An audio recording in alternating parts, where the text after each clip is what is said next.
ZEOD, or ZEOD, stands for Zero Emissions On Demand Racing Car.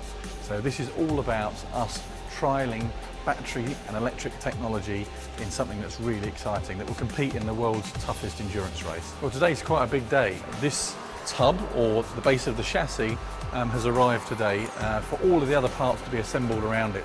In a very short space of time, this piece of carbon here will be turned into a racing car. Up to this point, it's all been in the designer's minds, on the designer's computers, in simulation technology, but now something exists, something physical, that actually means we are going to Le Mans in about 9 months' time. The Nissan ZEOD RC aims to become the first car to do a 4-minute electric lap at Le Mans. When it's running under full electric power, it will have a horsepower equivalency of about 300 to 320 horsepower. There's some fundamental differences with this tub over our competitors. This section of the tub is actually quite big compared to some other tubs, and that's fundamentally because we've tried to grow this surface out so there's no additional bodywork, and this is actually aerodynamic surface. There's no clutch pedal for the driver.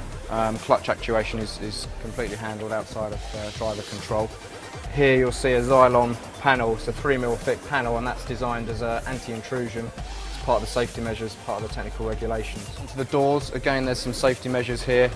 You can see here sort of the handle, door handle, and on the hinges there's some quick release buttons here, so if there's a problem we can actually get the doors, or the driver can get the doors off, and there's the same from the outside. And that's obviously designed to sit around the helmet and to stop the head from moving too far. And you'll see that continuation onto the door, so when the door's shut, that completely encapsulates the helmet. On top you'll see the start of the roof fin, and that is again is part of the technical regulations.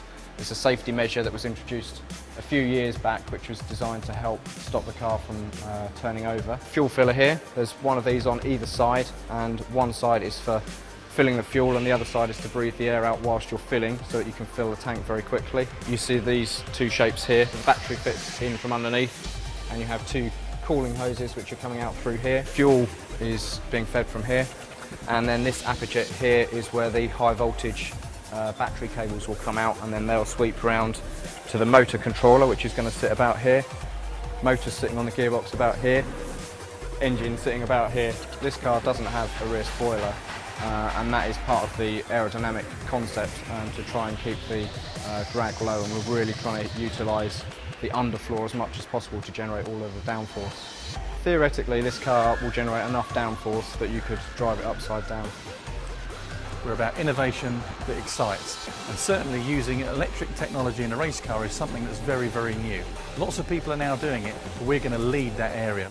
Like a lot of things we do in motorsport, this project is about the fans. It's about lifting up the garage door and letting you see it. So you can watch the build of this car on Nismo TV.